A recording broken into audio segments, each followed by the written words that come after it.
before we broke, we were talking about Race Thompson and Kevin Brockway, who sits in on Tuesdays with us from CNHI, commented, thanks for listening, Kevin, that Race is the toughest player on the team.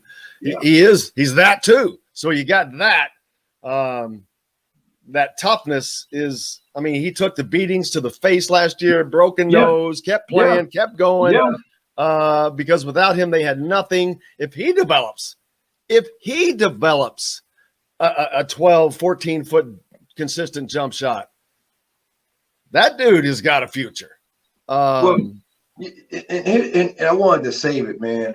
Here's the thing about it. You know, to first of all, to play college basketball, I think you've mastered a lot of your skill set.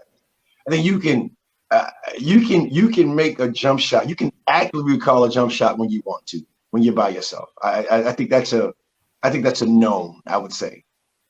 Personally speaking, it's now the question of getting over what you didn't do or what was not asked of you in a sense of play prior to where we are now with the new coaching staff.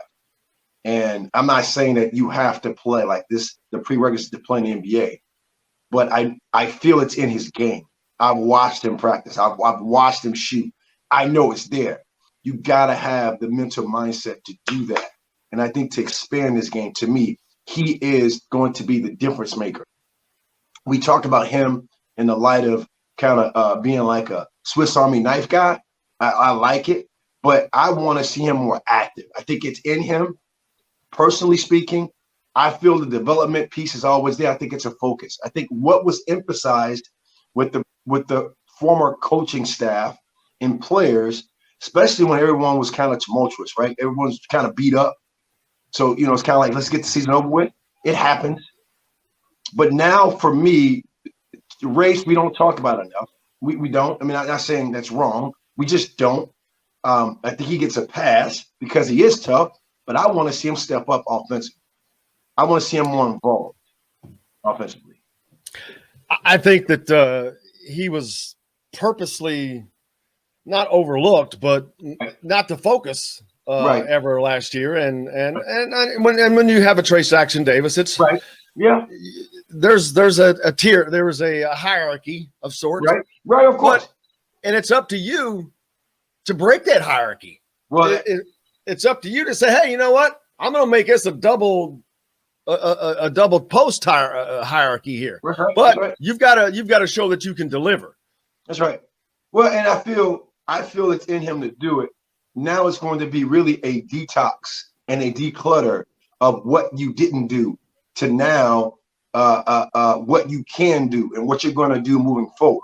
Right. And that's kind of why, again, I want to keep an open mindset to the development of those two players, because I think they're going to be your focal points of leadership as well. Not just because they score points and they're the tallest, but I think they're going to be your leadership moving into next season.